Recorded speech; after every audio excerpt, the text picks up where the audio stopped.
Radiant team ban.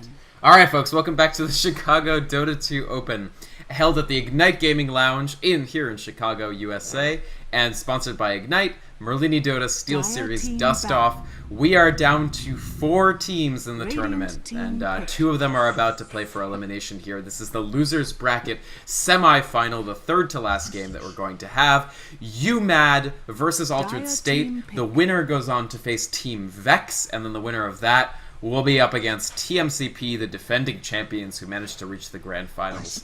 I'm your caster Vikrmond. Joining me is my co-caster that was with me all of yesterday. Justin, how you doing?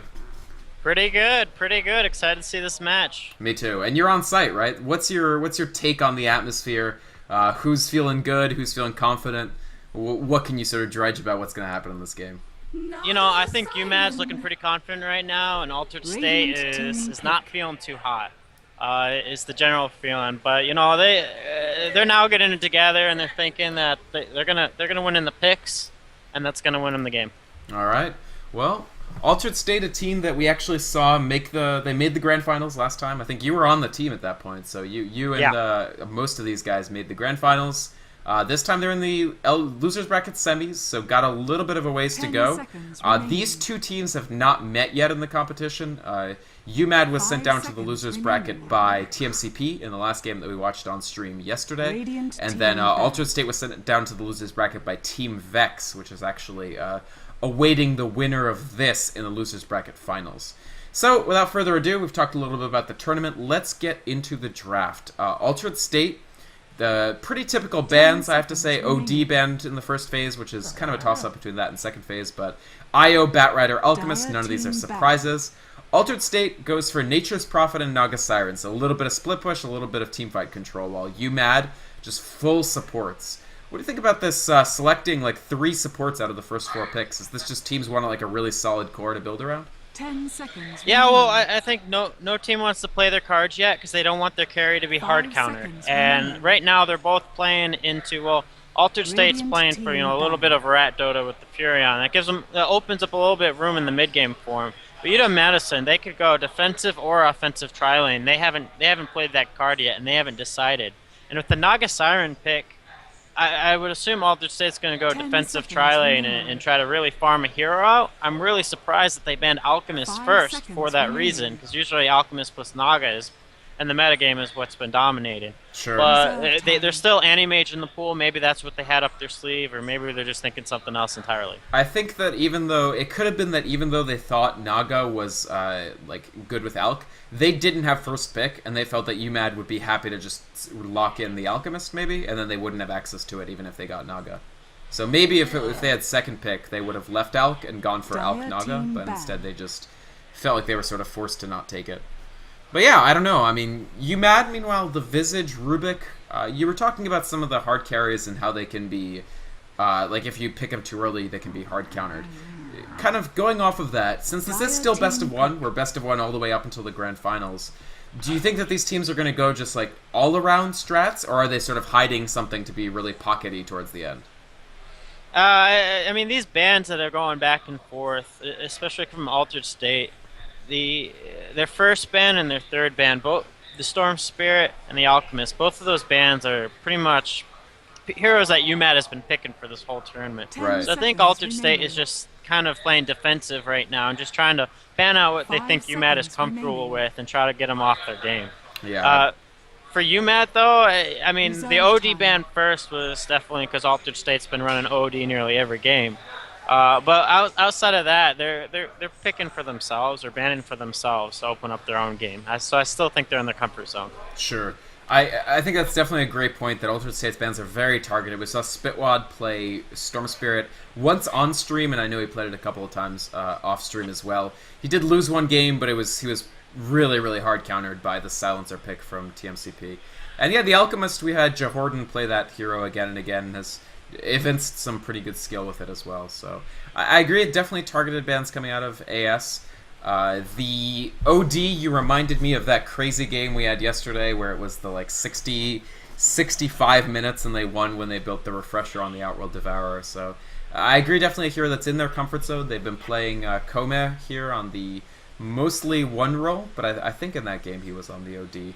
And yeah, I mean, they've got the second pick, so that lets them do this ban into pick here, and they're taking a lot of time to decide on it, because I think it's one shared pool of time for both your fourth ban and your next pick. And there we go. They secure the AM, so we talked about them going for a carry and the fact that they're going to do split push. And now they have an insane split push lineup. Nature's Prophet and Anti-Mage both split push very effectively, and if the game goes long, Naga can start taking some farm, and she does some great push as well. Yeah, I think it was a mistake that UMAD didn't ban Animage in their last two bans, because that's what I saw coming out of them, especially with the Naga pick. It's almost guaranteed every time, and now this makes it difficult for UMAD because they have to figure out whether they want to contest this Animage Naga plus something else tri-lane, or whether to let it go. And I think the smart thing here is that they're gonna have to contest it. Otherwise, they don't really have any options left in the pool that's really going to outfarm an Animage if this game goes too late. Right. Visage is not a great late game support. He's an early game support. So, and Rubik can be somewhat shut out. Doesn't really have good ultimates yet to steal. I mean, Naga's ultimate's okay, but against the late game Animage Prophet, it's kind of not the best skill to steal. So right. they need to figure out what they want to do. Anti-Mage Blink is pretty good if you can get it. But it's not that impactful, I agree. It's not like a huge teamfight ultimate. Yeah, I mean, the nice thing is, I guess, for UMAD, as you mentioned, they didn't play their cards in the first pick phase. Like, they didn't select a carry that Anti-Mage was just out-carry. So they have a lot of room now. I feel like, and correct me if I'm wrong, but since they do have the option of running either aggressive or defensive try, I think they really, really want to try to fight an aggressive try lane now. And try to put a lot of pressure on this Naga AM that pretty much have to go safe. And Gyro can do that, maybe. No, I think they'll safe line the Gyrocopter. That was part of the ban for the Weaver, so the Gyrocopter wouldn't have such a problem. Okay. If he has the safe lane farm. I still think they're going to go for an offensive tri lane. With like Lifestealer or something? There's a lot of heroes they could still do. I'm not about to call it out. I mean, right. they could go DK, they could in the middle lane and not worry about having a carry up in that top lane. They could just go 3 support. Okay. It's when you're doing an offensive tri lane, you're not necessarily going to get farm. You're just trying to deny farm. So if they have the Gyro in the safe lane and their middle lane is their other farm and carry, they're fine. Yeah, that makes sense. Yeah, they definitely could do that. We've seen some tri lanes, the aggressive tries that don't have a traditional farmer in them that just bring a lot of CC or damage.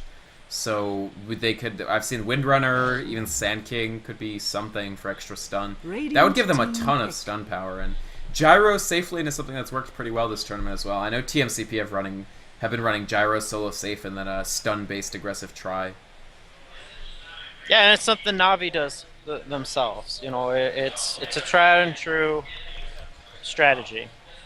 You just don't want to give the Gyro that free farm for so long, because if they want to turn into this into a 5-man push game, if the Gyrocopter goes for his first skill, the Rocket Barrage, he has a lot of gank potential. He doesn't necessarily have to go for the farming build with Flat Cannon. Right. So early levels on Gyro, once he gets his ultimate and at least 3 levels in his Rocket Barrage, they can just walk around the map and control it. And it's going to be hard against Nature's Prophet plus Anti-Mage split push. But I don't see a whole lot of good anti-push on Altered State right now. They could run into issues. There's your points. Blinks. Okay. So now it really seems like they're probably going to be running the Clink solo and I guess a Gyro-based tri-lane, so...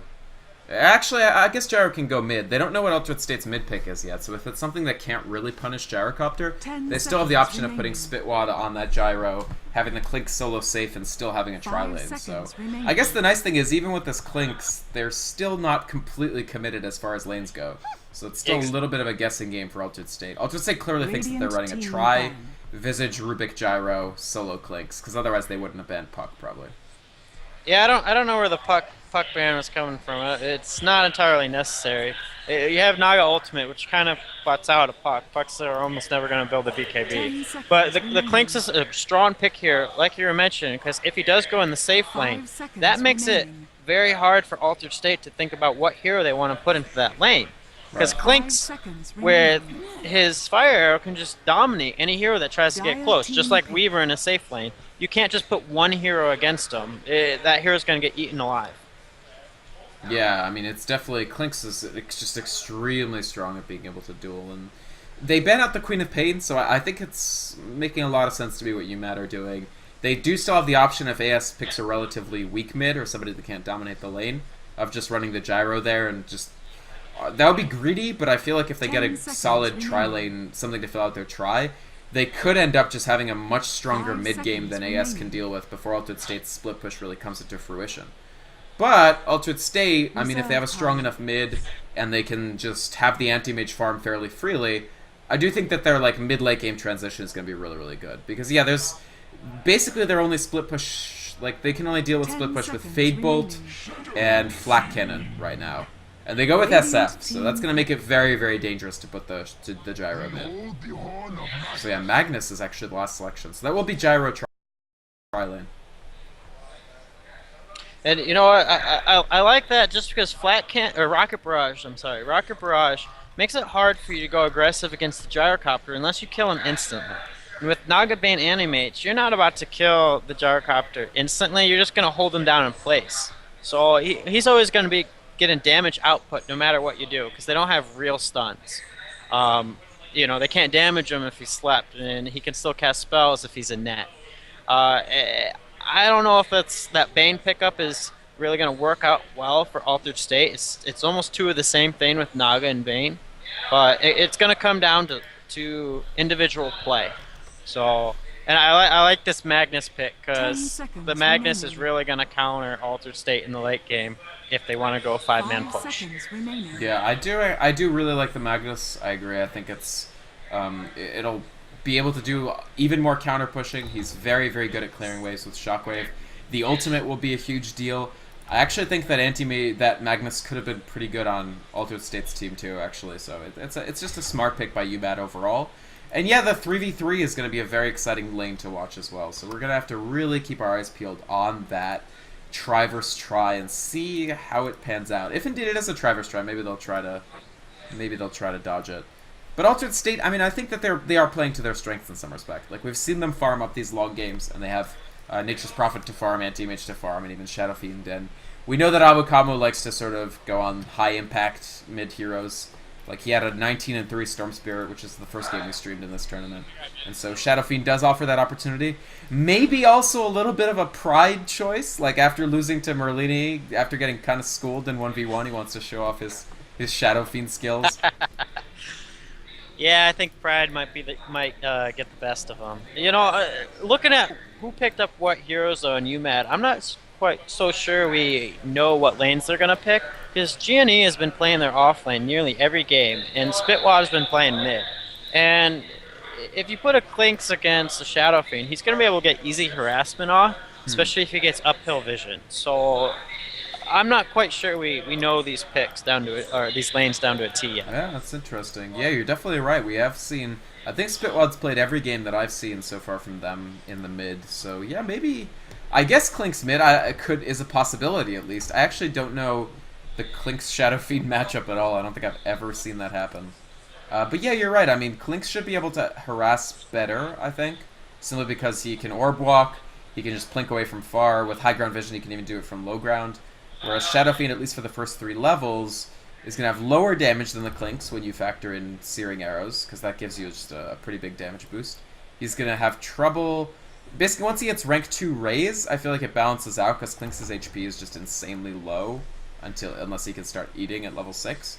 But before then, yeah, he could give the Shadow Fiend trouble. Any other thoughts about this SF Clinks matchup? It's SF Dire, too, so he can't get the free Radiant easy camp. Yeah, well, I see him. He's going to have to be bottle crowing the whole time, and he's going to have to be standing back if Spitbot plays the lane right. Because Searing Arrow does so much damage, and it doesn't attract the creeps. Right. So he's going to be able to constantly harass the Shadow Fiend, who's one of the lowest starting HP heroes in the game, is just going to be eaten alive if they send him mid. And he's going to have to sit back, bottle crow, and nuke the waves to get his CS, and that's going to give the Clinks all the farm in the world. Right. And another thing with Clinks, since he does have his skeleton walk, which makes him invisible and gives him movement speed, he's he's not going to be able to call out what lanes he's missing for the whole game. Yeah. Yeah, so that's a fantastic point. I want to ask you, maybe I'm wrong here, can AS actually gimmick level 1 Roche with this lineup if they take Presence on Shadow Fiend and Riptide on Naga? They would need Nature's Call to tank the creeps. Yeah. It's risky. There's so much stun and early game damage out of UMAD. If they see it coming, it's over. That's true. If they catch it, it's going to be an absolute slaughter. But if they sneak it, I don't know, it's best of one. Something like that could give you the edge to just, like, cruise. You know, but a hero like Shadow Fiend is such a momentum hero, and starting off with Presence of the Dark Lord is really going to set them behind, I would think. If you lose the Roche. But if you win, the way I've seen it is that you have, like, 2 or 3 people leave so that you get a free level off of it. Like, if Shadow Fiend is one of only 2 heroes in there, he can level once off of the Roshan kill. And then he has Mastery plus Dark Lord.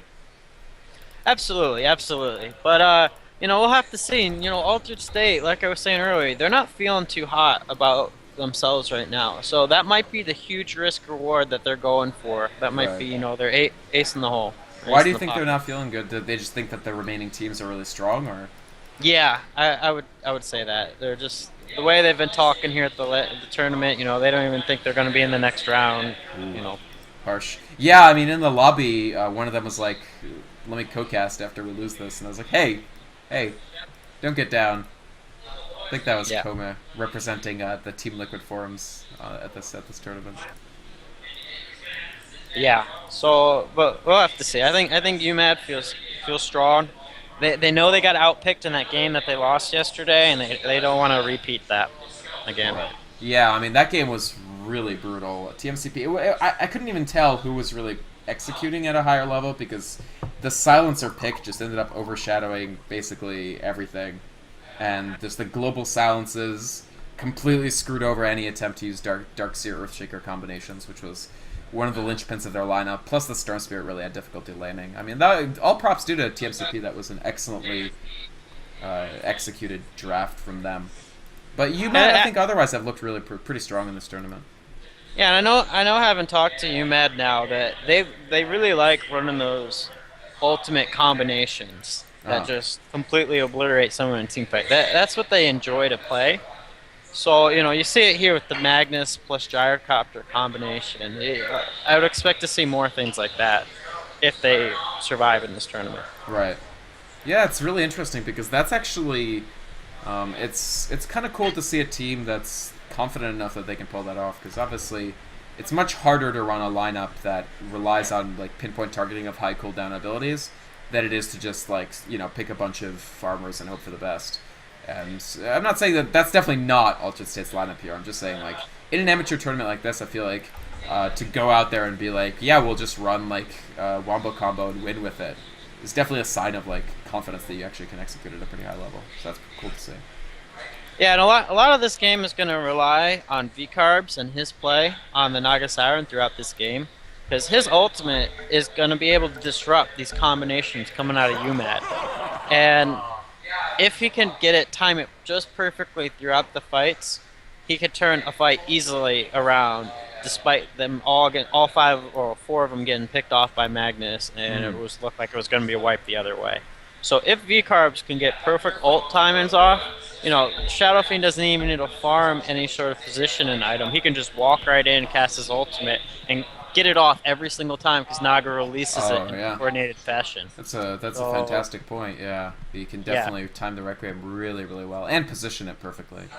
And you know, something to go on top of that, though, is you're going to have the Rubik. If they try to do something like that, the Rubik is there to steal the ultimate and cancel it. Cancel the Shadow Fiend ultimate. So, you know, there's some room here for some really big plays if the game goes like that. Right. Alright, well, we have another pause, but I think we now can at least introduce the teams, because it looks like we know what lanes people are going to. On UMAD, so the team from the University of Wisconsin-Madison, they're all alumni or current students. They've got Amoner on the Rubik, Strelok on the Visage, and Jahordan on the Gyrocopter. in the aggressive tri-lane, just running right up against AS's anti-mage. Then, in the middle, we've got NA Dota's own Spitwad, host of Much Ado About Dota, the pretty famous podcast, and all-around cool guy. He's going up on Clink's mid, so not a usual choice, but I mean, we just discussed it. I think it could definitely be very useful. And you can see he's actually bought out, so he's not going for bottle, because it's just not that useful for Clinks. He's just going to harass the heck out of that Shadow Fiend. And then in the bottom, the solo safe lane, we will have GNE, their offlane player, playing on the Magnus. Yeah, one thing I'm a little concerned about here is going with this combination. You know, you're trading between a Nature's Prophet farm and a Shadow Fiend farm, as what UMAD is targeting to stop. And here, this Nature's Prophet is going to be able to get farmed throughout this game, and if he can get an early Shadow Blade, maybe he starts to, you know, push all the side lanes in the map and cause some issues for UMAD. So I hope that they are aware of this and they realize that they need to put pressure on this Nature's Prophet early in this game, otherwise it might run out of control. Yeah, definitely. Interesting loadout, by the way, for NP. He's been pooled a salve and he's got the full null talisman, so he definitely wants to win this 1v1 battle in the lane. Do you want to introduce Altered State? Sure. On the Nature's Prophet, you have Kome. In the top lane, you're going to have V-Carbs playing Naga Siren for, I think, 3rd or 4th time in this tournament. Yeah. Cyan, their designated farmer, is going to be playing on the Anti-Mage. In the middle lane, you have Avukamu, who's been playing their middle almost every single time, playing the Shadow Fiend. And their support player, BurgerCon, is going to be playing the Bane in this game. And he's going down in the bottom lane. Looks like he's going to plant some wards. Maybe look for an early pickoff. Yeah, definitely interesting. They're planting, well, this one's just going to keep track of the rune. This is a very, very defensive ward. I'm actually very interested by this ward placement. It seems like there may be...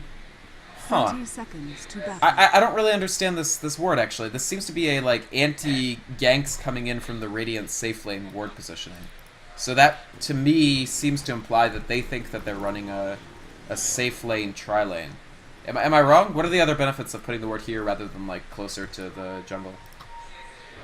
Yeah, I can't think of one other than maybe that you're going to catch the Clinks across the river before maybe he goes into Skeleton Walk. Yeah, maybe. But I think maybe they're just playing it wrong, and you're right, that's kind of an odd placement. Yeah, well, at any rate, we're going to see the starting core, and we're going to see this losers bracket semifinal. Again, folks, this is best of 1. The team that loses will be going home. You know, either not very far or pretty far, depending on which team loses. But, I mean, honestly, Madison, Wisconsin is actually not that far. I'm going there next week myself, so... both good luck, have fun to both teams. Altered State versus UMAD, and we'll see this mid matchup. This is one of the things that really interests me about this. I don't know how much Spitwad has practiced this Clink's Shadow Fiend.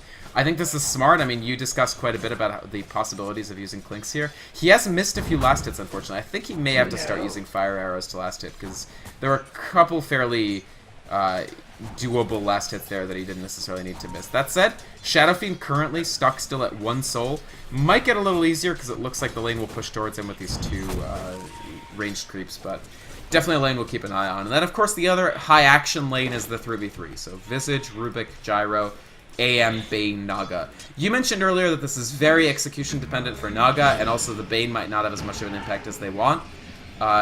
What do Bane, Naga, AM have to do to not lose this lane?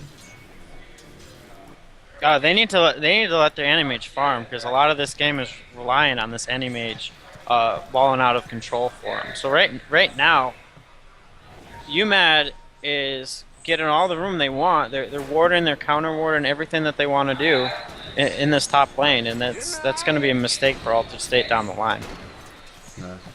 I mean, they have so far at least secured 2 last hits for AM, and he has a little bit of space to maneuver since the other team is... it looks like UMAD is mostly just planting their blocking wards and things like that. But yeah, so far Jahorden has 5 for 1. They're more or less positioned exactly the way they want. Burger Kong has already used quite a bit of his mana. He was a little worried. I mean, I think it's that mentality that you were saying. They're very worried about how this game is going to go. And so that was sort of a nervous nightmare that he used there, and actually used quite a bit of his mana to do so. And really not to much effect at all. Cien just copying harassment every time he comes to the lane. He's gone this pretty defensive build on Anti-Mage as well. No mana break, just the blink and spell shield. Do you think he'll go even more ranks in Spell Shield just to survive the like Fade Bolt, Soul Assumption, Rocket Barrage, or is he just gonna go like the Burning 1/1/1 build? You know, 1 point of mana break I think is always in order, but he's gonna have to play some sort of defensive build, guaranteed. But I do like what the Bane is doing. The Bane has been going Enfeeble and trying to. He cuts Gyrocopter's damage in half. He only has what 29. Yeah. 19 damage? 29, what is that? I think. 29, sorry. I can't even do math. That's It's what okay. calculators are for, right? What's the one rule Tasteless and Artosis say? Never do math on stream? Right. Yeah. One thing I want to talk about, though, real quick, is in the middle lane. I like what Avukamo did. He started with 6 tangos and 2 health pots, healing salves. And he knew he was going to be harassed heavily, whether it was coming from the Magnus or from the Clinks. And he built the right items, because without those, he wouldn't even be close to the lane. And look, Clinks, level 4, 3 hits, he gets him down to nearly half health. He's zoned out. That's a really good point about the regen. That's the only thing that's keeping him alive in this lane at all, because, yeah, I mean, I didn't think of the Clinks mid when they picked it, but it turns out it's actually really, really strong. He's 15 for 4 to the 8 for 5 for SF, so SF actually is doing okay as far as souls go. I think he's probably going to be able to max out his souls at least, but certainly his farm, and this is a hero who wants to get pretty solid early farm if he can get it, is going to be impinged by the fact that Clinks is going to be constantly harassing him. And the thing about the Enfeeble, I think it was very, very effective, but he needs a constant, like the Bane needs constant regen to be able to keep that Enfeeble running. It's not by any means a cheap ability mana-wise, so he's got enough for maybe 2 more at this rate, but after that, he's going to need another source of clarities, or if he could get a Soul Ring, that would be great, but without getting First Blood, that's going to be almost impossible. Now, we do have a Magnus who got a bottle, and he's helping out this Clinks get the runes. He just denied a double damage rune in the bottom, and that's helping out his Shadow Fiend, or helping out the middle lane, because the Shadow Fiend is the one who's expecting to get all the runes in this game. Right, Clinks doesn't even care. Yeah, if you look at the farm in this game, though, Comey is doing... He has a great amount of farm in this bottom lane. He actually went for a bottle himself. Wow. Which I do find interesting. But, you know, he has 18 kill. He's 18 last hits. He's second in last hits right now. He's doing well. So he's going to have to be a difference maker in this game if Altered State wants to survive the mid game. Yeah. Do you think he's going to go the Midas and just go ahead and get out into that late game, especially with such pretty good early farm? I think he could definitely afford it and get pretty relevant pretty early. Or does he need to just... The other option is he rushes mech and they try not to get blown out in early fights. I don't know. I don't see a Nature's Prophet getting a bottle and boots if he's expecting just to farm out the game. I think he's planning to be aggressive. Okay. Early on, or at least very mobile. Because... what a misclick. Aminur picks up a creep instead of the Naga Siren that he meant to. And that's a good reprieve for Altered State. That could have been First Blood, and instead, V-Carbs walks away. He does eat a homing missile, but not too bad. Meanwhile, GNE, oh my god, he has RP! He catches Kome, but he doesn't quite have any mana, and his bottle is out of charges, so the Nature's Prophet just TPs out. Not enough mana to do anything other than just catch the RP. Actually, I'm not even sure RP was the right decision. He could probably have done more damage with Shockwave Skewer. We have the Clinks getting a regen rune in the top lane, so there again, complete rune control for you, Mad. Even though Nature's Prophet is on this map with his teleport and a bottle. Right. Arguably should always be getting them. Yeah, I mean, I guess the RP was well timed in that respect, since it prevented the MP from feeling comfortable trying to go for the rune. Kome, I mean, he's just really farming up 24%. Doing pretty well in this lane. Magnus is also actually doing fine. Of course, he's lost quite a bit of XP. Top lane. Oh man, up in the top lane, Cien beating on Aminur, but he's still pretty high up. And meanwhile, the Entangle prevents Burger Kong from getting brought down. The Soul Assumption does hit the Bane, but he's still pretty high on health. And actually, Altered State, I mean, they do manage to split up the fight enough that it's not really too troublesome for them. They don't lose anybody. And in a lane where, I mean, every minute that they don't lose anybody in this lane is actually pretty good. Sure, Anti-Mage isn't farming especially well, but the aggressive tri-lane is losing XP, they're not getting the kills that they want, and your Shadow Fiend and Nature's Prophet are actually farming pretty well. Yeah, they're just now starting to even up the farm on this Anti-Mage, and that's exactly what he needs. He has arena of health, so he can take the small harassment now, and he's going to be able to safely farm this lane. So I'm expecting UMAD to start moving around the map, not necessarily abandon the top lane, but to, you know, cause some issues for the Shadow Fiend and start to open up the map for themselves. Right. Avukama actually heading back to Fountain felt that the harass was a little bit too much for him to deal with without getting some regen back. And yeah, I mean, UMAD, definitely we could start seeing some roaming come out from them. They do have, oh yeah, I meant to mention that you talked about the Nature's Prophet and how he might go very aggressive. I think you're absolutely right. He's actually building towards phase boots right now, so that's going to be a very quick phase boots for him. Not going to just sit on the tier 1 boots and try to do something like Midas. He's going to go right into phase boots and be, honestly, Nature's Prophet, if he gets good damage items early, can be a potent damage dealer. Yeah, I think it's been a change in the past few months. You've seen a lot more players switch over to phase boots on Nature's Prophet. It used to be treads every single game for Nature's Prophet, and if you weren't getting treads, well, you know, you were saving up the gold. Right. So the switch over to phase boots, I really like it, and the reason being is that you don't have to wait until you have that 3,000 gold farm for a Shadow Blade to be able to somewhat escape if you get pressured while you're trying to push the side lane. Well, here we go. There's the big telekinesis and tangle on Amateur. He's in a lot of trouble. Avukamu is here to mop it up. Those raises so absolutely critical. Spitwad, though, gets a double kill in the back. Visage quite low. Nice skewer from GNE. Pushes Cien back towards the tower, but Spitwad is still in the middle of the fray. Burger Kong the next to fall. He throws out another couple flaming arrows, and now Kome just forced to flee out of this fight. 3 for 3 in the end, and the game's suddenly move to an aggressive posture. All 5 players from both teams find their matches in the top lane, and 3 for 3, Anti-Mage escapes, Gyrocopter does not. Who do you favor from that exchange? You know, it did send Anti-Mage have to walk all the way back to base, and he's gonna have to, you know, somehow get back. They did get a kill on the Gyrocopter, but I don't think that was enough, because really the hero that's gonna hit critical mass and really start to cause problems for Altered State is this Clinks, and as soon as he gets an Orchid, that Furion is going to have so many problems trying to push the side lane on the map. Same with the Anti-Mage. The Anti-Mage isn't going to have a BKB anytime soon, especially if he's going for this Battle Fury build. So an Orchid is going to decimate him as well. That's a fantastic point. I mean, the fact is that the Clinks is he got every single kill out of that fight, so he was credited with all 3 kills. That's a ton of gold. He's now up to 365 GPM, very high on the net worth charts. If he can hit, if Spitwad can get a very fast Orchid, as you mentioned, and he's about less than halfway, but about more than a third, less than a half towards his Orchid. Once he gets that, it could be a huge game changer against, as you said, the Nature's Prophet and the Anti-Mage. How should Altered State react? Just bunker up, try to farm up the AM even harder if you can? Yeah, I mean, I see the AM's seems to be giving up on his Battle Fury. He's going into treads, and I think he needs to build economy, just like he's doing now. Because if he goes for the Battle Fury, he's just going to get decimated in this game. This Clinks is just walking around the map right now. He almost got picked off. Eats the Nightmare. Oh man, that's not what he wanted at all there. No, but you know, if this Anti-Mage needs to change his build, and he's starting to do it. And we'll see. We'll just have to see where it goes, because they do have to turtle up. That's exactly what their lineup is the late game. Right. Oh, there's the Entangle. They clearly want to fight. Strelok is trapped within that Entangle. It sets up that Shadow Fiend so well, but Cien's taking a pounding from the Rocket Barrage. He'll walk out if they can. They throw a Nightmare on the Gyrocopter. That'll fall off. Jahordan heading back towards the Tier 1, and they're probably safe. Quick kill for Altered State does put them up 4-3. They kill the Visage.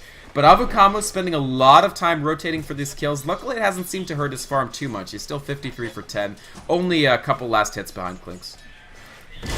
Yeah, he's doing a great job rotating and finding something, because he's going to get absolutely nothing if he sits mid but deaths.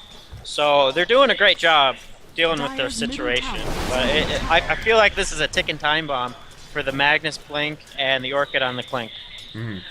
How is that Magnus Blink? He's only about 500 away. It looks like he's eschewed the early Arcane Boots to just go straight to Blink. What do you think about that? Good if you can get the fast enough Blink? Oh yeah, I think the Blink is the difference maker here. It's fine. Yeah, I mean, it will hurt his mana pool, but I guess he also, I assume Visage is going to eventually make Arcanes. We could see Rubik make Arcanes. Rubik actually is the poorest person on the map right now. His net worth is a whopping 87. No, sorry, his net worth is 543. Because, wait, what? Does he have something on the courier? Okay, he does have boots. So Rubik has boots, they're just not on him yet. So right now, Rubik has nothing, but eventually he will at least move fast. Now that small mana pool almost caused Magnus a death there in the bottom lane. He had just used the spells and ran out of mana completely, and Kome came in with a Sprout. And almost got a kill on him, except for Kome, just for the last hit. He was running away. He cast his ultimate directly on the Magnus, despite having all of his Nature's Call following around. He would have had vision, and he probably would have gotten the kill, I think, if he casted it elsewhere on the map, but unfortunately for him, he didn't get a kill there. Right. Yeah, and Magnus lives, not by much, but he makes it back to the fountain with about 170 HP, and there's not quite enough vision for Kome to try to snipe him on his way back, unfortunately. Actually, not much in the way of vision for either team, really. I see one Observer Ward for each up through this top rune. It's still in the 3v3 range, so it's the area that they most care about, but Anti-Mage, not doing too bad considering how contested his lane's been. He is actually equal to the Gyrocopter in farm now. So Altered State has definitely pulled this 3v3 situation back. And if we look at the levels, Anti-Mage is now a level ahead of Gyro, and that's really what happens when you're in an aggressive tri-lane against a defensive tri-lane and they can pull. It's just that these supports will be able to maintain levels with the aggressive tri-supports, and the carries will just end up diverging a little bit in levels. So that's going to be critical for that anti-mage. I guess the flip side of that is they've spent so much time in this early laning phase that both tri-lanes are extremely low level compared to the solos. The solos are now at 10 to 11, about to hit their rank 2 ultimates, and everybody in the tries is still like 5, 6. Is that going to be a big deal when they rotate solos over for team fights? Well, you know, they're looking for a fight right now, and the reason being, Bane is level 6, and this Rubik is still level 5, and if they can get a fight off right now, that's almost a guaranteed win for them, and it looks like we got somebody out of position. Here's the entangle. Jahordan throws down the call down. It's going to hit on 3. Bane finally pops Fiend's Grip, but he's incredibly low. Naga's already dead. Bane's down, and they finally struck down the anti-mage as well. Walking into that call down was... oh man, that was incredibly painful for Altered State. They, instead of getting the easy Gyrocopter kill that they thought they had coming to them, meanwhile, G&E runs straight into Kome. There's the RP. He has the mana for another Shockwave. One more last hit will do it. Shadow Amulet will not protect Nature's Prophet. So that's 7-4 all of a sudden for UMAD, and that's just Dota games, man. They can turn on a dime, and that team fight in the top against the Gyrocopter was ill-advised. Call down, dealing its full double damage, 350 magic, add on the Visage, add on the Rubik, and all of a sudden you lose your entire force of the tri-lane. Yeah, that was really unfortunate. That Bane needed to lead with his ultimate in that fight, and he didn't, and that gave this Gyrocopter enough room to put down Call Down, and that was the difference maker. And Barrage, I think, as well, yeah. And I think he cast every spell. Like, he had Flak, he had Barrage, and he had Call Down, and all of a sudden, you basically have equal damage coming in both ways. Yeah, a little bit of, I don't know, misplay from Burger Kong, or a little bit of hesitation from Altered State. I think maybe nerves telling them on them a little bit, because that was close to just a crisp kill on Gyro, but they didn't put all the elements together, and they paid really dearly for it. What's the damage control here? It looks like they're just going into jungle, you know, not show their faces in the tri-lane again for a bit, just try to farm people up. Sure, and Naga Siren just hit level 6. She has Spawn on the Siren now, and that's going to help him a little bit in playing defensive. So, you know, once this Clinks finishes this Orchid, he's going to have to go into BKB if he's going to want to be able to damage through these sorts of situations. Same with this Gyrocopter. He has his drum now. I suspect he's going to go BKB, since there's a lot of magic damage coming out of this team. Spitwad, meanwhile, picked off on the top. That was very nice by Altered State. They do end up using the Fiend's Grip for that. They catch him out. They use a Mana Void just to send him on his way. And that's a Clinks down. That's his first death of the game. 3-1-0 now. Definitely slows down the Orchid substantially. So they'll be very, very happy about that outcome. Yeah, he got a little bit cocky from that last fight. And unfortunate kill there, or death there for him. Kome, meanwhile, continuing to chase Gianni. He does not have Wrath of Nature, so there's not nearly enough damage to actually kill Magnus. And UMAD, for their own part, maintaining this core tri-lane. They got the Rubik to level 7. I mean, that last big fight was just so big for the levels of the Visage and the Rubik. They're now 7 and 6. They were really struggling to get levels before, but now they're actually ahead, or even with the Naga Siren. They've got Spell Steal if they need it. That is extremely effective against Fiend's Grip because the Bane has no way of preventing it, really. And Visage, of course, has familiars as well, building towards a medallion, it looks like. And I think one of the big pickups here is both the Magnus and the Rubik just both got their mana boots. So they're in a position that they could sustain a push now if they wanted it. And I suspect I see them pushing out these tier 1 towers so the Clinks can start roaming more and they can gain the map control if they need to starve out this Anti-Mage. Yeah, I mean, definitely we're going to start possibly seeing towers start falling. They definitely are massing up for at least something like a push. But Altered State aren't going to let them have it easily. They do have all this insane amounts of teamfight disruption between the Ensnare, the Song of the Siren, the Nightmare, the Fiend's Grip. Lots of ways of making a fight, especially not a 5v5, but like a 2 vs 2 or 3v3 fight. The math can just totally be screwed up by the large amount of disables and pseudo-disables that they're packing.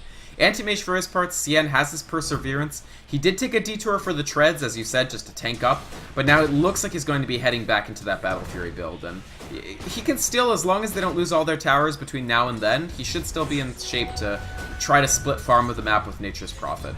For that, they need 2 jungles, I think. And Nature's Prophet, he wants to secure the tier 1 tower to at least give them access to this jungle. Kome, farming quite well. I think after this tower, if he gets the last hit, he feels a little nervous, he doesn't want to go for it. But if he gets the last hit on this tower, he can probably get a Shadow Blade. He didn't get it, but he's still very, very close to being able to get that S-Blade. Now, you have an Invisible Magnus sitting there in the middle lane. He did not engage on 3 heroes that were grouped up. They're playing a little bit passive for right now. You know, we just built that Orchid on the Clinks, and maybe they're just waiting for that to finally get ferried up there. Or I'm not quite sure what he was waiting for. Actually, he's 100 gold away from his Orchid. Never mind. But you know, a missed opportunity there for them. Yeah. I mean, we talked about how nerves might be acting on Altered State a bit. This is a best of 1. You get eliminated if you don't win, so perhaps a little bit of nerves telling on you that as well.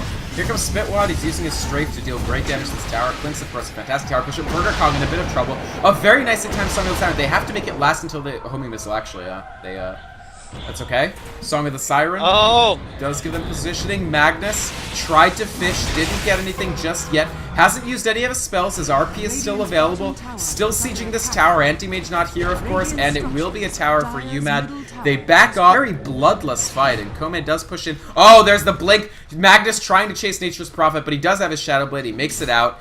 And honestly, Altered State, that could have gone vastly worse for them, I think. Radiant's bottom tower is under attack. Yeah, if UMass is gonna go for the push, they're gonna really need to commit, because that Rat Dota is about to come online. This Anti-Mage is near. It's late, but he's only what, 600 gold away from even his less, next he's item. 350 because he built the Claymore first, so he's actually quite close. Yeah, Anti-Mage about 300 away from his Battle Fury. Shadow Fiend is about 300 away from his BKB, so that'll give him a lot of clashing potential. And Nature's Prophet, I mean, we talked about this, but the fact that they don't have that many tools to prevent Kome from being able to sort of find spots on the map to get his work done. And he's got Phase Boots, Shadow Blade. He could go into even more pushing items. He could go into Scythe of Vice next, and any of those are going to be fairly high impact items. Now you do see the Nature's Prophet going for the Ancients right now. I'm actually surprised they haven't been stacking that to try to really get this Anti-Mage online, but they just might not feel comfortable stacking their own Ancients because the Gyrocopter can go in and clean it up really easily when the time comes. So they're going for just little farm. I feel like they've stopped with the high risk. They're playing this very passively. Sure. And this Naga Siren is just babysitting this Anti-Mage. Sitting there with the Dust of Appearance and just sitting there next to him, so this Clinks can't get the pickoffs that he was hoping for. Right. Yeah. And here comes the Battle Fury for Cien, and honestly, I feel like Altered State pretty stable right now. If you look at the net worth, Clinks is on top, of course, by a fairly comfy margin, but Spitwad hasn't been able to generate any kills since he got the Orchid, which is unusual. You'd expect him to already be able to start racking them up, but Anti-Mage, not the easiest guy in the world to kill like that, and Nature's Prophet, quite sneaky now that he has Shadow Blade as well. So Spitwad is on top, but he hasn't really used it much. Then we've got Gyrocopter, but then 3 heroes of Altered State, all at that 6.5k net worth mark. And I really feel that when they're, you know, the more late game lineup, a start like this where they're only 2 kills and they are two kills and 2 towers down, but that's really not so bad. No, it's not bad at all, and they should be feeling pretty comfortable right now. Abukama actually, despite his terrible start, just having to face off against his Clinks in the middle lane, he's the highest level in the game. He has his Black King bar. He's ready to go if they get initiated. Yeah, and Spitwad actually in a lot of trouble. There's Fiend's Grip and Entangle. He's still trapped up in it. Excellent skewer by Gianni. Abukama in a lot of trouble. He BKBs and they Song of the Siren to walk away. Actually, they may try to turn it around. Here comes the Song of the Siren decrease. There's the raises. Misses both. Spitwad manages to get out of the fight, and Altered State, they almost trapped them there, but instead the 10-second BKBs, here's Spitwad re-engaging on Abukamu. One more hit will do it. The ultimate lands after death, but it doesn't kill Clinks. The Dust of Appearance won't catch him either. Sien not able to mop up Rubik, and Altered State, ouch, they really thought that they could capture Clinks and Magnus. Maybe they get Magnus anyway. Ensnare, he uses Skewer to reposition, and they don't feel comfortable pursuing him any further. In the end, UMAD has to be extremely happy with how that went. That could have been an absolute disaster. And instead, they baited out 2 ultimates, the Fiend's Grip, the Song of the Siren, and Spitwad finds his 4th kill. Skipping the BKB, going to Chrysalis, wants to blow this game out. Yeah, you had missed raises there in that Shadow Fiend. You know, you could see what they were going in there for, but they just didn't quite get it with the Skeleton Walk. He was able to get away and turn that potential loss right into a win, and I think that swings this game back into UMAD's favor. This is going to be a game of confidence. These players on both teams have to feel confident in their play and confident in each other if they're going to be able to get their combinations off. Yeah. It looks like they're sneaking Roche, and this is actually super smart, because Clinks can walk in here stealthed. Visage actually used Smoke, and the key thing about having Visage in the pit, of course, is the Medallion.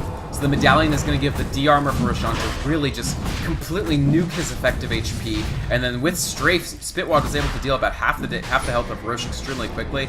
The rest of it, without Strafe, is going to be a lot slower, but he's doing okay. They've almost got it down. Altered State, you can sense they smell something's happening, but they don't quite know yet because they did not have vision of the pit. And that's a free Aegis for Clinks. That is so important to their plans. Even if they don't get the greatest gank in the world, they will still be able to escape with Clinks. They might even be able to escape with a kill or two. This was a Clinks lineup. I mean, they picked the Clinks with full foreknowledge that they would be relying on it to deal a lot. And after a bit of a soft, like 10 through 18 minutes, Spitwad has been definitely back on track. Yeah, that was a very smart play. Reason being, Naga Siren's ultimate has 3-minute cooldown at level 1. Within the 3-minute cooldown, they knew that they could easily get this Roshan now, because later on in the game when Naga Siren gets levels, they're never going to be able to get a Roshan ever again, because Naga's just going to be able to cancel it out unless they waste their BKBs just to get the last hit. So that was great awareness by UMAD to take it right away. Yeah, that's a fantastic point. Naga is such an absolutely amazing Roshan stealing hero, and when you know that Song of the Siren isn't available, and when it's a support Naga and she's not getting levels, you can be fairly confident of that. After seeing it used in the last fight, yeah, they just managed to get a perfect sneak. They had better vision, they had better positioning, and able to get it. But don't count Sien out just yet. This anti-mage sieging the top tier 1. Very nice fortification. I think they probably get the deny here. No, they missed the deny. Jahordan attacked a little bit too early on that gyrocopter, and they didn't manage to deny the tower. That would have been big, but honestly, it is big to prevent anti-mage from getting the last hit on it. He's now up to... He just made Yasha, so he's rocketing towards his Manta style pretty quickly. Meanwhile, so who the heck built... I keep looking for that Ghost Scepter, and I can't find who it's on. It's on Gyro. Okay. That is interesting. Okay. It's to counter the Animage when the Animage jumps in on him. Yeah. He's gonna blink away. That is kinda neat. Ghost away. Which is interesting, but he's looking to survive the fight. Sure. But he has to avoid all that magic damage burst from that Shadow Yeah, what about if the he's raises? gonna survive that fight. I feel like if he gets initiated on, like if the anti-mage jumps in and uses Ghost and Shadowfiend just raises, or worse, he uses Ghost, Naga pops like Song for 2 seconds, and Shadowfiend walks up and Requiems him. That's a completely dead Gyro. That's a really scary choice, because he's not going BKB. It looks like he's going Ghost into the MKB or something. Yeah, and it comes down to who gets what off first, but I think another thing that they're playing for him right now is the Clinks is going to be so annoying in this fight, and he's always going to be cutting around in circles that AS might just think to go after the Clinks first. Because if you don't kill the Clinks instantly, he has so much damage output so fast that, you know, so does Gyro, but the Clinks is more farmed, more of a threat, I think, for the cleanup stage after post-ultimates. Right. And he's more important to clean up first. Oh, Spitwad goes for it, but he let Abukamu walk away a little bit. But, more importantly, he forces out the BKB, so that's the 9-second charge. Both charges now not used for very much at all, and that's actually fantastic to be able to witter away the fast BKB from the Shadow Fiend at any means possible. The other thing I want to talk about is the levels, because Spitwad, the level 16 for Clinks isn't that important, although it gives him more tankiness, but the Magnus is getting up there as well, level 14 for GNE, and once he gets that rank 3 reverse polarity, that's a pretty huge deal. It's a full, like, 3/4 of a second extra stuff. Shadow Fiend did opt to go for the Blink Dagger. Wow. I don't know if I agree with it. I think at this point they're going to be playing defensive in every fight, and we're pretty much going to be expecting the Naga Siren ultimate to be able to position them for every fight. True. So he's going to be 2,000 gold behind on damage right now. Yeah. I mean, but I guess it is, like you said, it's about confidence. Blink Dagger definitely a pretty confident pickup that I'll just be able to like jump in, find kills. Especially on the gyro, if the Naga isn't around, if you can jump in and get a series of raises, you know he's not going BKB or he doesn't have it yet. And so maybe that's actually important for them. We know Abukamu likes his unorthodox builds, as Boots of Travel first, Scotty, Necro, Queen of Pain indicated the other day. Yeah, I don't know about that one. Yeah, it was definitely interesting. Spitwad doing a little bit of split push Dota himself. Sieging the tier 2 actually forced out 2 TPs, and I think that gives them the free tier 2 top. Really nice play by Clinks, actually. Really, really neat. He's just going to run out on his Aegis in about a minute, but maybe they can get a tower. At least they get a fortification bonus. Ooh, Rubik stole the Wrath of Nature ultimate. That's really going to help. Oh, that's big push, and counter push for that matter. Cien knows that Clinks is hunting him. It's not going to happen. Meanwhile, Song of the Siren V-Carbs. Will the homing missile get him anyway? At least stuns. Song is still running. They're pretty safe so far. There's the RP stopping Abukamu's ultimate. Jahordan with the call down. Shadow Fiend's barely going to do anything with this Requiem. Naga's on the ground. Here comes Cien. The Ghost Scepter thrown out from Jahordan. He eats a Mana Void anyway. He's still alive for now, but Cien finds the last hit. Anti-Mage doing a lot of work. Strelok now in Nightmare. This fight is very, very chaotic. Aemoner, they pick up Cien. Where's the Visage Familiar stuns? Neither of them land. The Anti-Mage walks away from the fight maybe he shouldn't have got away from. The pure damage from the Brain Sap will actually kill one of the Familiars, and so far, 1 for 1, but massively in favor of Altered State. They get a kill on the Gyro from the Anti-Mage, and all they lose is a Naga. The saving graces, Spitwad does manage to get the bottom tier 2, so they're clearing out these outer towers one by one, constricting Altered State's map control. But Anti-Mage is starting to get scary. He's got Manta Style. Here's Nature's Prophet looping around. He doesn't have his Scythe of Ice just yet, but can they catch Spitwad anyway? He goes into stealth. They don't have detection. Clinks walks away with his Aegis just 5 seconds in the last. Yeah, that Magnus stun was perfect. You had that Shadow Fiend. Even though it popped his BKB, he jumped right on top of the Magnus. I don't know what he was expecting there, and he got canceled. And they were able to kite around that fight. The Gyrocopter was able to survive for a little while with the Ghost Scepter, but because the Clinks wasn't there for that fight, they weren't able to pick off. They had no damage against the Anti-Mage. Yeah, especially because Gyro couldn't like stand and deliver because he was running. Right. So they're gonna with Clinks in that fight, they probably could have easily wiped them all. But I think it was a good trade-off. They were able to get a tower in the bottom lane with almost no contest. Yeah. And Spitwad continuing to farm up. He's still quite ahead of the Anti-Mage on net worth, and that's just a testament to how good of a game he's had, because Sienna's had his Battle Fury. It was a bit late, but he's had it for a while now, and he's only just at Manta Style. Actually, this could set him way back. The Orchid damage! Will it be enough to kill him? No! It's not! He lives with 50 HP. Spitwad thought he had that. He walked away. He could have probably got another hit in. He was so confident that the Orchid was going to bring it down, but Orchid damage is magic, and Anti-Mage has maxed Spell Shield. That is huge, because he wouldn't have been able to hit his Manta if he hadn't lived through that. Yeah, and he only got 1 crit off there. He was really hoping for 2. Yeah. It looks like he might even be going into Scotty, which, he knows. I don't think he could have actually gotten 1 more hit there. He was out of range, and he's not going to be able to chase down the enemy. That's true, yeah. He just doesn't quite have the chase he needs. But, yeah, it would have been great if he got that kill, would have slowed down that Manta. But I still think UMAD's feeling confident, feeling good about the position they're in. Yeah. And even if this game goes late, I think they're still confident that they can play this out.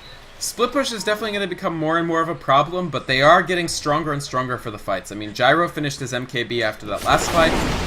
Magnus, we got to keep an eye on this guy, because he has Oblivion Staff, so he's only about a third of the way to Refresher Orb, but, you know, once that comes into play, that could be utterly game-destroying if he lands a really, really good RP and then follows it up with yet another RP. That's an AoE disable that Gyro is going to just completely clean up after. Spitwad's gonna get picked in this top lane. Oh, there's a Sentry Ward right there. There's the Fiend's Grip. Entangles a little bit early, but they land the full Requiem. The raises to follow, and Klink's eating it. 4-2 now the record for Klink's, and that's some good gold going to Shadow Fiend. And Kome, I think with the AoE gold, actually, with Wrath of Nature, he now has Scythe of Vice, so I gotta say, I have no idea who's gonna win this game. I think both teams could still be feeling some measure of confidence. Altered State, they've survived the portion of the game which two of their heroes are useless. Like, they're all pretty developed. And UMAD, they still have the superior team fight, they've got huge ultimates, and Klink's is still the biggest person on the map, but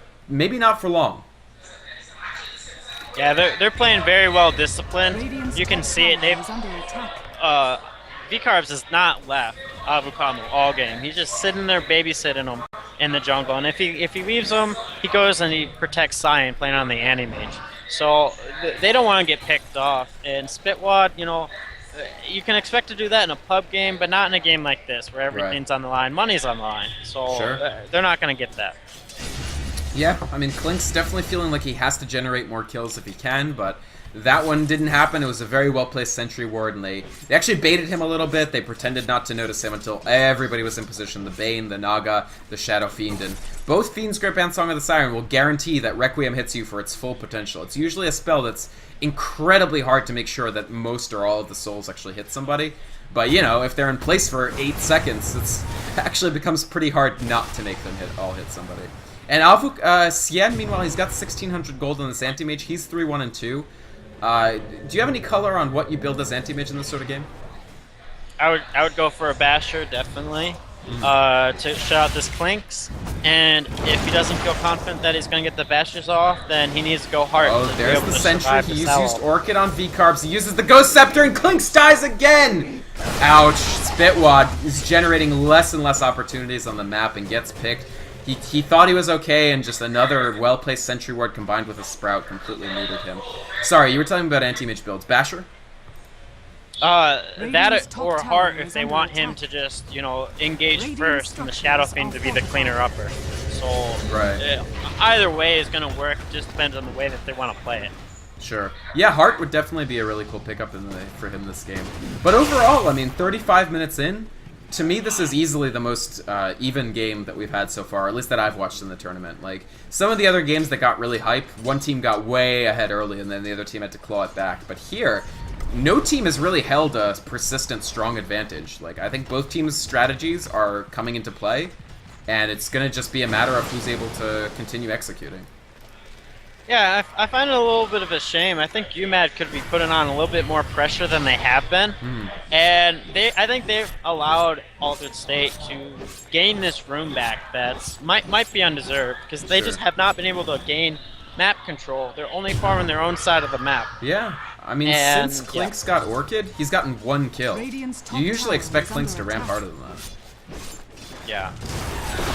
Definitely, but if they can get pickoffs here, maybe in this bottom lane, everything might just turn around really quickly. There's 4 heroes here. Sien and Kome don't smell this just yet. They're actually in a lot of danger. Is there detection for the Nature's Prophet? Sentry we'll have to see. The Rubik. Sentry's there. Telekinesis comes up, knocks it onto Sien, does get the stun. Jahort, they've killed Nature's Prophet, even with the Scythe of Ice hitting up on the Gyrocopter. But Anti-Mage will walk out of this, no problem. Skewer attempts to chase. He's still got Blink, but RP was already used. Anti-Mage walks away. Nature's Prophet buys back, and they do kill the Nature's Prophet. They waste a lot of gold on him, but not before he gets Scythe of Ice, and not before he resumes the split push. Worth it, or too much resources committed for not enough reward, do you think? I think they're running into a huge mistake here. They don't have most of their ultimates, and they're going for this Roshan. Naga Siren has her ultimate, didn't use it in that fight, and this is going to turn out badly. UMAD, they don't feel confident. They feel like they have to get the Rosh to come back into this game, but will Altered State hand it to them? It's already very low. They get it! They get the Aegis on the Gyro, and Altered State did not respond in time. That was a gutsy play. I mean, that was high-risk Dota right there. All of the Altered State heroes were around. As you pointed out, Naga Siren ult was up. Magnus ult was down. I'm really shocked at how gutsy of a play that was, but it pays off. That's an Aegis for Gyro. Radiant's top Yeah, tower and what has Gyro fallen. also has is an Ethereal Blade, and that's another way to counter this Anti-Mage. That might almost force him into going for a BKB, because if he gets that off, he's not going to be able to do any damage in the team fights whatsoever. But here comes the split push. Kome pushing down the top. He's got Shadow Blade and Scythe. This is going to be a very effective push. Anti-Mage, Cien pushing down the bottom.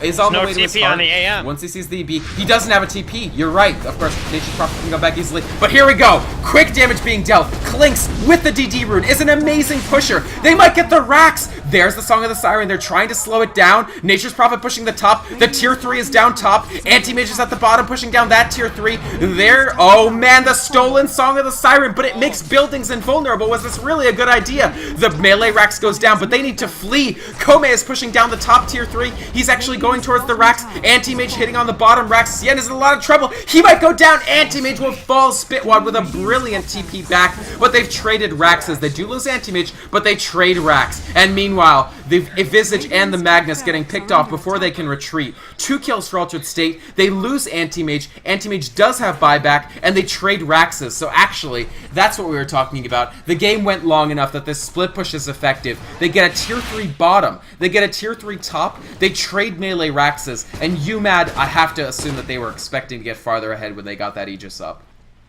Yeah, that was a huge mistake for UMAD. They really needed to back in that fight. Trading against the Furion Anti-Mage, it's never going to play out for him. They did get the kill on the Anti-Mage, but he has plenty of gold. He's not going anywhere anytime soon. And I really don't think you're going to win the base race against the Naga Siren Sleep. So they're going to be in a lot of trouble now, and I don't think they even bother going for another axe. I think they go straight for the throne. You think Altered State, if they get in again, they'll just throw it with Nature's Prophet? Do a little bit of alliance play? I think UMAD needs to go straight for the throne. Oh, you think they're too far, like, strategically they're in a really bad position and they just have to throne? Exactly. Okay. Yeah, maybe you're right. I mean, the thing is, Clinks, and we saw in that fight, if he gets something like a DD rune, he can push faster than Nature's Prophet can, kinda. Like, definitely with DD rune. That strafe just does insane damage, combined with Searing Arrows and just being able to do it. But will he get caught out here? Very smart timing on Skeleton Walk. He gets out there. He was about to get completely pincered by Anti-Mage and Nature's Prophet, but instead, Clinks walks away. They really got to keep Spitwad alive. I don't know how much the Scotty is going to do at this point. He's still doggedly building towards it, but maybe something like BKB? I don't know. I feel like BKB on Clinks would be really good here just to... He's going Scotty.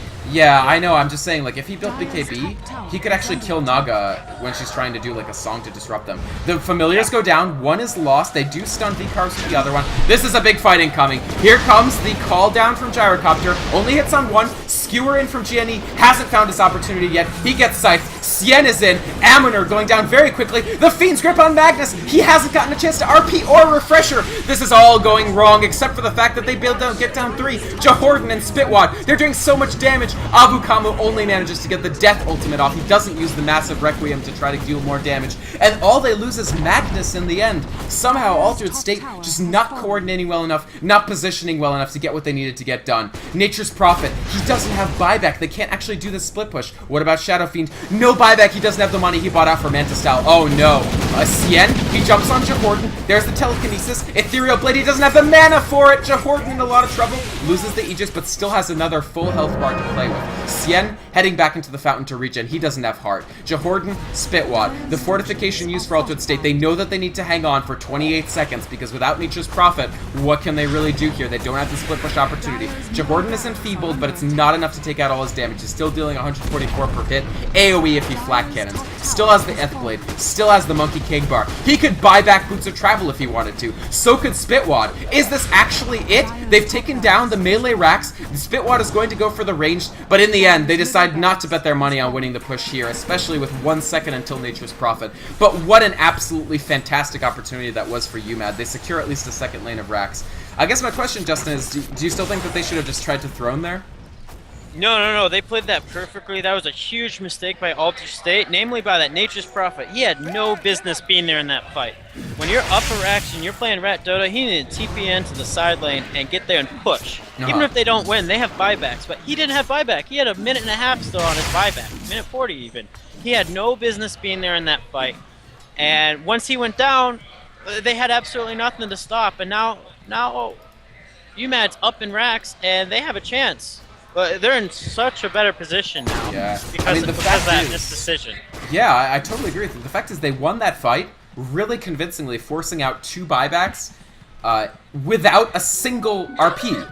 They have 2 RPs, and they didn't use either one because Magnus got completely taken out of the fight, which was a great job by Altered State's supports, but in the end, Shadow Fiend did almost nothing that fight. Anti-Mage wasn't able to find a kill. The Ethereal Blade doing work for Gyrocopter. He now has 5,000 gold on top of it. All of a sudden, the net worth graphs look really good for UMAD. They've got 2 people sitting atop, then the 3 of Altered State. But Avukamu, we talked about how good his farm was considering the fact that he had the tough start, but he's really sort of flatlined. All he has added recently is a Manta Style. It gives them some split push, but as we were talking about in the 1v1s, Manta Style doesn't give you that much damage as Shadow Fiend. Because, you know, your illusions don't get the Necromastery stacks. And so UMAD, it looks like they might just go for Megas. Do you think they can get them here? Oh yeah, Anti-Mage doesn't have buyback. He spent all his money to finish up the heart. Oh, wow. And in the top lane, they almost picked off Clinks, but they, again, for the second time, Kome hasn't brought Vision to try to gank and pick off this Clinks. And they were almost about to get it. And really unfortunate for them now, because if they push, like you said, Magnus has both of his ultimates still up. And there's no buyback on Anti-Mage. So yeah, they've got no buyback on any heroes except for Nature's Prophet. There's the Fiend Script getting thrown on Jordan, but V-Carbs gets brought down. No! He uses Ghost Scepter, but the Soul Assumption is enough. The stolen Fiend Script will take down Shadow Fiend, who doesn't have a buyback. Bane now in trouble. Eats a Soul Assumption as well, and only Cien is left standing. Gets brought down by Spitwad's massive Clinks damage, and that might be it. Only Kome is up, and he's the only one with buyback. The GG gets called by Altered State, and the closest game that we have yet had in the Chicago Dota 2 Open concludes with Altered State, the second place finishers in the June tournament, falling to 4th as UMAD narrowly avoid getting split pushed to death and managed to deliver the death blow, advancing them to the losers bracket final. Any final thoughts on that game, dude? Yeah, I mean, it was exciting to watch. Both teams picked volatile lineups, so if this game went late, either team had a chance of winning this game, and it came down to execution, and UMAD just caught Altered State out of place and took the win. Yeah, excellent play, and thank you so much, by the way, for co-casting, dude. You got anything you want to promote? No, I'm famous, and thanks Ignite for holding this event. I hope to see more events here in Chicago and the esports scene grow.